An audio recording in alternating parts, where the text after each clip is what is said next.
Hello fellow tankers, this is Dauntless, and welcome to an episode of Beginner's Guide. For this episode, I'm going to be going over the tech tree and kind of trying to generalize the characteristics of all the different nations that you can grind towards, as well as kind of giving you a general overview of each vehicle at tier 10's characteristics.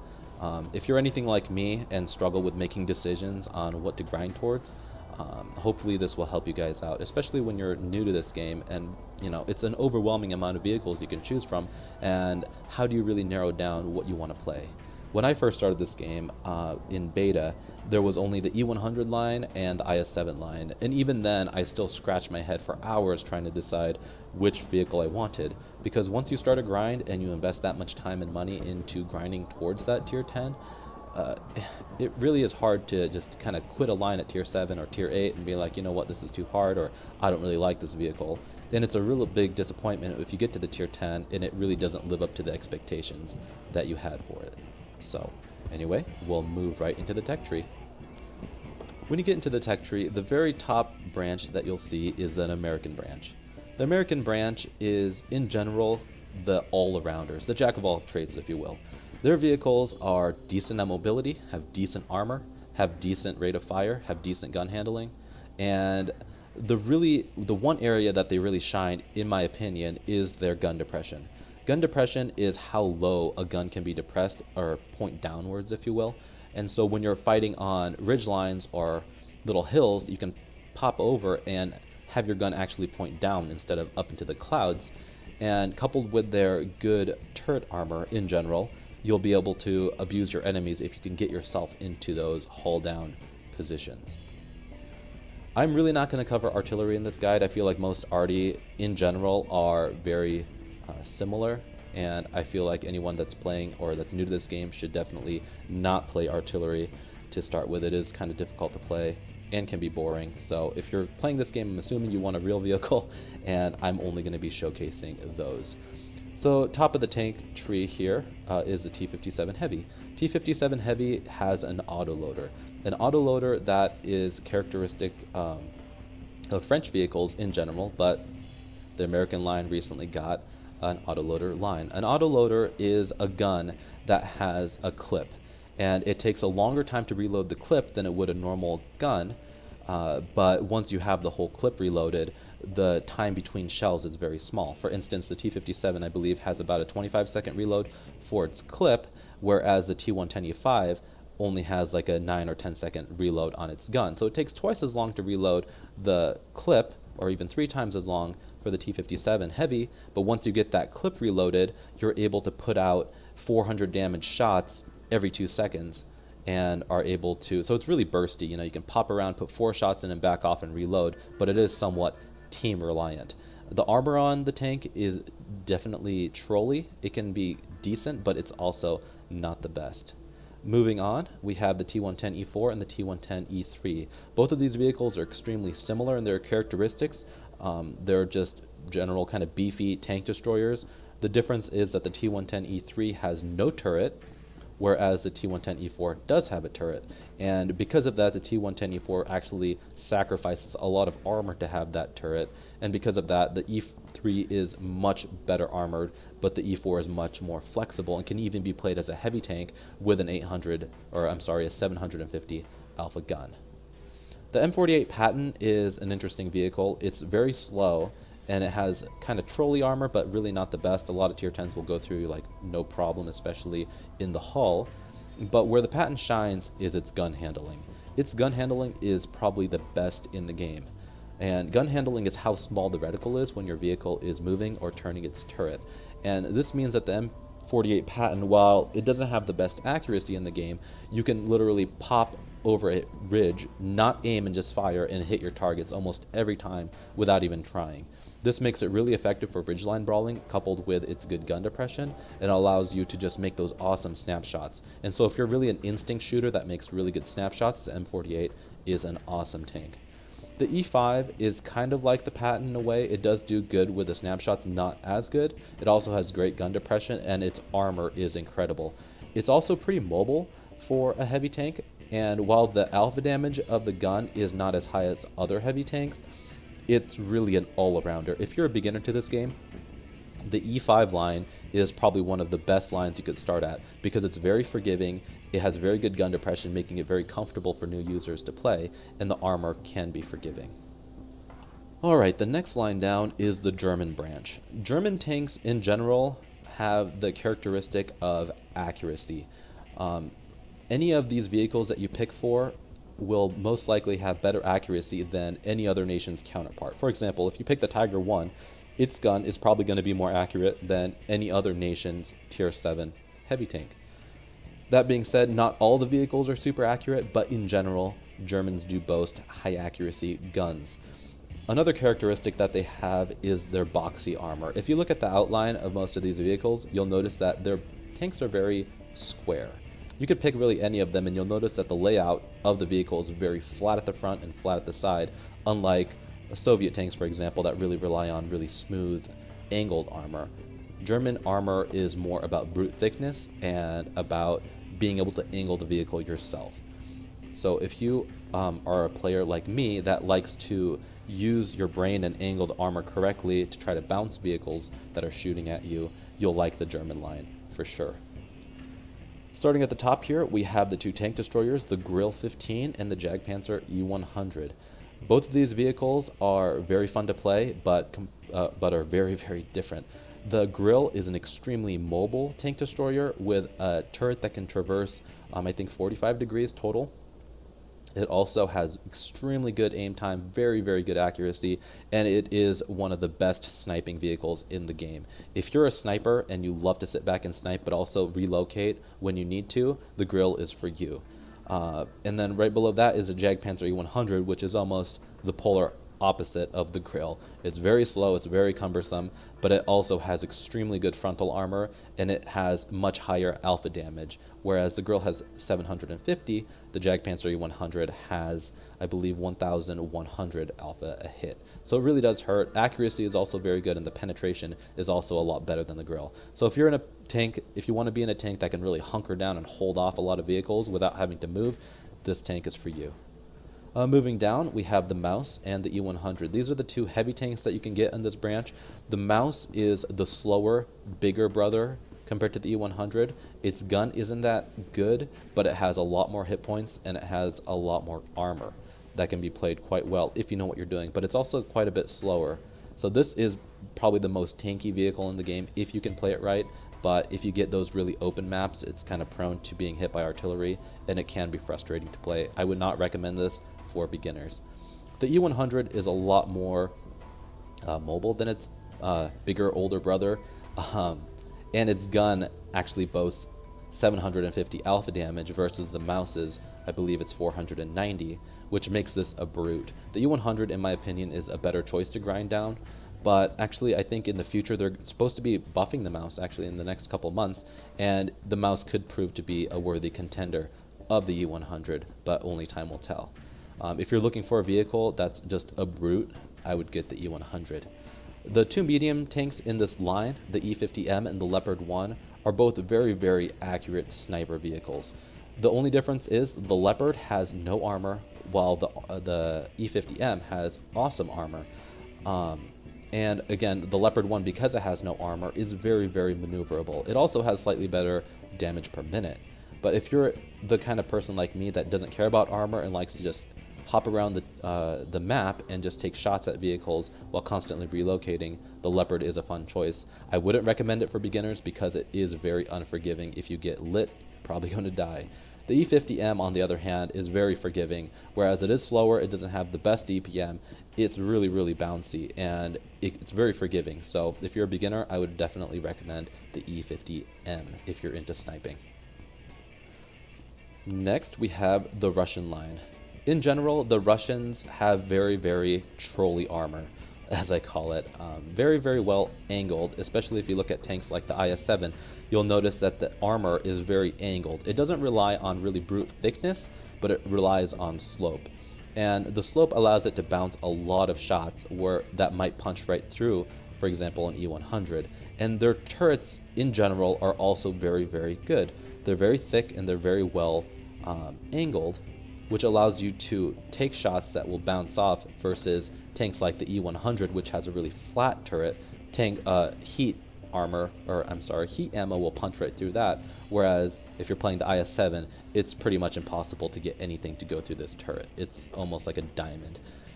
And if you're a player that likes to play tanks that are very, very good at deflecting shots by not really having to do much, the Russian line is more forgiving, I believe, than the German line. Starting at the top here, we have the Object 268 and the 263. These are the tank destroyers in the line. Both of these are very, very different tanks, and in general, the 268, I believe, is more of an interesting vehicle to play if you're looking for a fast tank destroyer with trolley armor and a good gun with good gun handling and good DPM. The 263 is kind of an odd one out. It has really, really bad gun depression, but it has really, really thick frontal armor. So if you're looking to just be really aggressive in a tank, as well as being able to snipe, this tank is quite interesting. The alpha damage, though, is quite low at 490, I believe, and again, they play completely differently, but if you're a beginner, probably the 268 is a better choice. Also, the 263 has an open turret, or the top of the vehicle is completely open, which allows artillery to one-shot this vehicle quite a bit. So this is more for advanced users. This is more for beginners. The Soviet branch also has 3 medium tanks available. The 3 of these are very, very similar, where I'm not really sure why Wargaming decided to introduce 3 of these, but in general, the 430 has the best DPM out of the 3. The T-62A has the best armor out of the 3, and the Object 140 has the best maneuverability and gun depression out of the 3. So depending on what you're looking for, pick according to what you decide. I personally think that the best line to grind down for a better, I guess not better, more advanced users is the 430 line, just because once you get to the 416, you have the option of branching out into all 3 of these if you choose to get them, whereas if you went down any of these lines, you're restricted to just the 2. So if you're thinking of getting all 3, definitely go down the top line and then branch down. But if you're not interested in getting all 3, if you just want one, definitely just focus on that. These vehicles boast very good DPM, but their damage per shot is very low, and they're not the most mobile vehicles in the game, but they're quite competitive. They're not super fast, but they are nimble. The 2 vehicles below that, the IS-7 and the IS-4, are the heavy tanks in this branch. The IS-7 has really trolley armor, and it has a pike nose. If you point the armor directly towards the enemy, you'll be able to bounce shots very, very effectively, whereas the IS-4 relies more on thickness of the armor, and it has a very, very good side armor, meaning side scraping is very, very good in this vehicle, as well as being able to angle your tank more to bounce shots, versus the IS-7 is where you just kind of point and pray that they are not able to penetrate you. Both tanks are very good and very competitive. I believe the IS-7 is more of the more mobile, higher alpha damage tank, whereas the IS-4 is more of the slower brute. Next we have the British line. The British line is kind of a weird vehicle line. Their guns are very good. They boast decent gun handling and very high DPM, very low alpha, high DPM guns that can just keep shooting like maybe 3 times for every time the enemy can shoot at you once. But because of that, it can be very situational, and it is kind of a harder line to grind. If you're a beginner, none of these vehicles really are that user-friendly, if you ask me, and I would probably avoid it. The Action X Centurion is a decent tank. It's kind of an all-rounder. It can pretty much do everything that all the other medium tanks can do, but it doesn't really shine as the best in any of those categories. But again, it does have very good accuracy and just decent all around for everything else. The next one we have down here is the FV215B183. It boasts the biggest alpha damage gun in the game, and with its HESH rounds, if you penetrate, can do 1,750 damage, which is enough to one-shot a lot of tier 9s in the game, and even some tier 10s if you roll high enough. The grind, though, is extremely boring and monotonous, and it is kind of an expensive vehicle to run because you have to shoot a lot of HESH to maximize the potential of its gun, and it gets very, very expensive. So if you don't have money, do not grind this branch. The other tank destroyer in the line is the FV4005, and this would be probably the worst vehicle that anyone could ever try to get in the game, because it is giant. It's a giant target that just says shoot me to everyone when it gets lit. its turret is bigger than most medium tanks, and it's made out of, I think, 10 millimeters of armor, meaning anything will go through you without even trying, anything will overmatch you, and it also is prone to HE. This vehicle gets one shot by artillery all the time, as well as just being absolutely destroyed anytime it gets lit. I would not grind this line. It's only slightly better in its characteristics compared to the 183. It has the same gun. It has a little bit better mobility, a little bit better rate of fire, a little bit better accuracy, but in general it is not worth the 0 armor this tank gets. The FV215B is the heavy tank equivalent of the 183 that gets a normal gun. This tank actually, I think, has the highest DPM out of any heavy vehicle in the game, but it has a rear-mounted turret. And this rear-mounted turret, if you're not good with it, can be very frustrated to play for a new player, because when you come around a corner, you're exposing almost half your vehicle before you can even get your gun to go around, requiring you to side scrape and showing your back end first, or even back around corners. So it is kind of a frustrating tank to play, and if you're new to this game, I would not recommend really any of these vehicles, except maybe the Action X.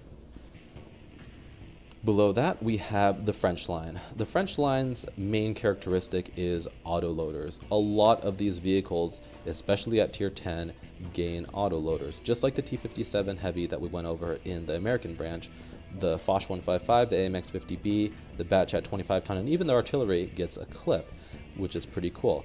The Foch 155 is an awesome vehicle. It used to be a lot better in its glory days, but it's still quite competitive. It has a 3-shot clip, each being able to do 750 damage with, I think, 5 seconds between shots. To give you a comparison, most vehicles that have a 750 alpha gun takes about 15 seconds to reload, all the way up to 20 seconds, and being able to shoot a 750 damage shot in 5 seconds means that between the first shot and the last shot is 10 seconds to do a huge amount of damage, being able to take out a lot of vehicles in the game within that time.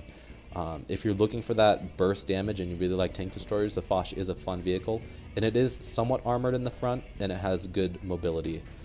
The AMX 50B is kind of a paper tank, even though it is considered a heavy. It really doesn't have very good armor. Its gun depression is pretty good, and it has a clip. It plays a lot like the T-57 Heavy, except for it gives up armor for speed. It also has better gun handling out of all the autoloaders, meaning you can put down shells all the way across the map very accurately 4 in a row without really having to wait around for your aim time.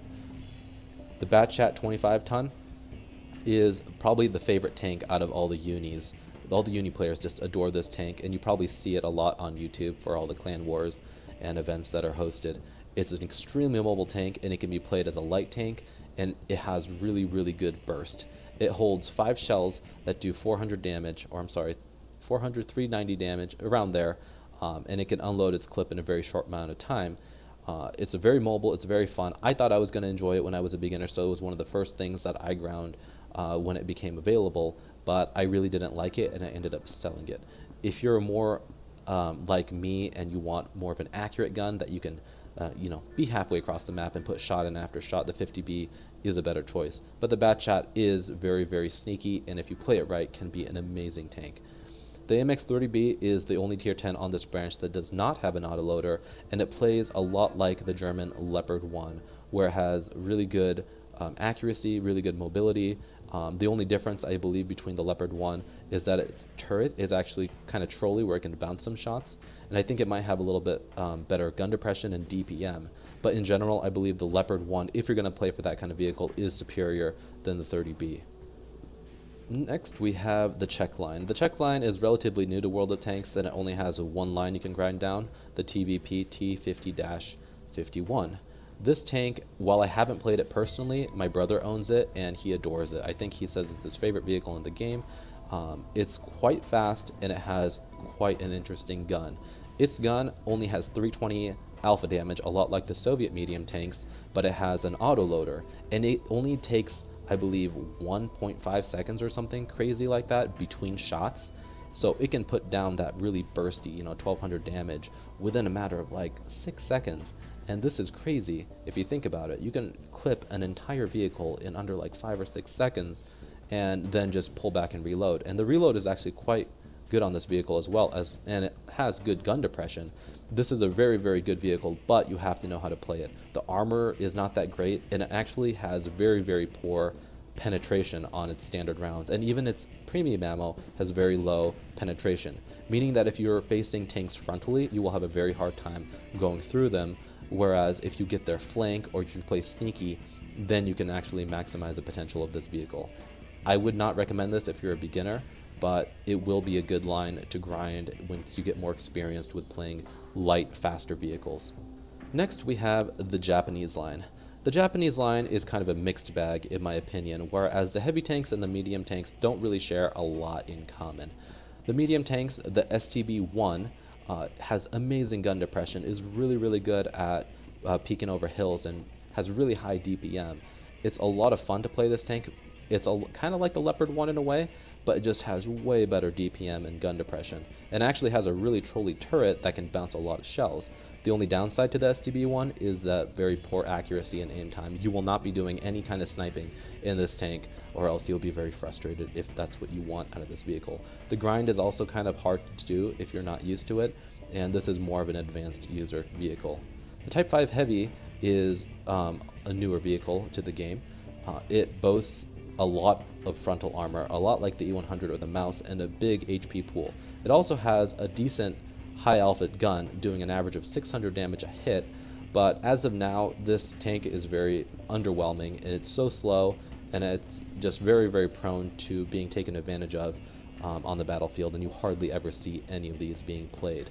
Wargaming is supposed to be giving this thing a huge gun. I think that has like 1600 alpha or something crazy with HE. And if that happens, this tank might be more competitive, but as of now, this is kind of a big no-go. Next, my favorite branch in the game, as you can tell, the Chinese line. The Chinese line is characterized by the fact that their guns, in general, have higher alpha damage or damage per hit than any of the other counterparts. And this is why I like this branch. When you're peeking and trading shots, being able to do a higher amount of damage than the enemy is a big advantage if you ask me. And the downside to this line is the fact that it has poor accuracy and poor aim time, meaning you do have to be very, very efficient with your aiming and just really know how to use the gun. But once you get over the fact that you know to pre-aim and you know how to lead shots, this tank line can be very rewarding. It is for advanced users, in my opinion, because the gun depression on most of these vehicles is atrocious. It has really, really bad gun depression, and some of the vehicles, like the 121, it feels like you can't even point the gun down. It just stays flat when you're trying to shoot. And that can make it very hard to hit the weak spots of vehicles when they're getting close to you. You can't aim low enough to shoot their lower plate. And again, the 121 is definitely a big red X for new players. But if you're like me and if you watch my videos and you see how I play them and you think that they're for you, then I would say go for it. The 121 is a very, very aggressive medium tank. It boasts 440 alpha damage per hit, which is the highest among all tier 10 medium tanks. It's like a heavy tank gun on a medium tank, and it's decently mobile, and it has good rate of fire, meaning you can really punish your enemies quickly and trade very effectively with other mediums, because a lot of the time, if you trade a 440 blow for a 320 roll, and you don't get any more damage taken in return, you can do really well. Another characteristic I forgot to mention is also, like the Soviets, they have very, very bouncy turrets, meaning if you can get into a hull down location, these vehicles can be absolutely beast. The 113 is an interesting heavy tank. It doesn't really play a lot like any other heavy tank in the game. It's very, very fast, and it's really just a big fat medium if you ask me. If you play this vehicle like a medium tank, you will do really well in it, but if you play it like a heavy tank, you will do poorly. It has a great rate of fire, and it has an awesome gun that puts down damage very quickly, as well as a bouncy upper plate and turret that lets you take advantage of your enemies if you know how to play it. And last, the Swedish line that was introduced, I believe, 3 days ago. I really don't know too much about these tanks. My buddies are grinding down the tier 10 STRV 103B at the moment, and they're saying that so far it's taken a lot of time to get used to. Just because once you get to the tier 8 and above, they have a new mechanism which involves pushing, I forget what key it is, a certain key on the keyboard that puts your tank into, I think, like siege mode or something like that, which allows the tank to turn its tracks in order to aim its gun, because the gun is completely fixed onto the hull. For what I understand, these tanks have very, very thin armor, but because of the angles that it can put its armor at, it can bounce a lot of shots. But from what I've seen in the game so far, artillery is what balances this vehicle. When it is in siege mode, it can spit out an amazing amount of damage with great accuracy, but it takes 2 seconds to get out of that siege mode, and when you're in those 2 seconds and if you're lit and you're trying to relocate, artillery can just absolutely wreck you. With only like 60 or 70 millimeters of armor, just any kind of HE shell will just go right through you without a problem. And if you're a beginner, I do not recommend this line. The tier 10, if I can pronounce it right, the Kranvangen, or the Cranberry as I've heard people call it, is a very, very good tank from what I've seen. It plays a lot like the T-57 Heavy or the AMX-50B. It's kind of a hybrid of the two, but where I see this tank being the alpha among all of them is the fact that its turret armor is almost invincible. It's like trying to shoot an IS-7's turret. It's nothing's going to really go through it. I've seen the biggest guns in the game try to shoot this tank's turret when it's angled correctly, and literally nothing can go through it. It also has a clip that has very good damage potential if you use all of it, and it has -12 gun depression, which I believe is the best at tier 10 in the game at the moment, and the tank itself is very, very maneuverable. The gun depression, though, coupled with the really, really sloped turret with very, very thick armor, allows you to pop over ridge lines, point your gun straight down at them, put 4 shots in, and they're going to just bounce your turret all day. If you're going for an autoloader, I believe that this is probably the most forgiving for its tier, for its class. And again, if you play ridge lines and haul down well, you'll probably do great in this vehicle. I believe its gun handling is not as good as the 50B. It's probably more on par with the 57 Heavy. Anyway, guys, hopefully this guide was somewhat useful to you. I tried to keep it really brief. I could just talk for hours and hours about all the different stats of all these vehicles.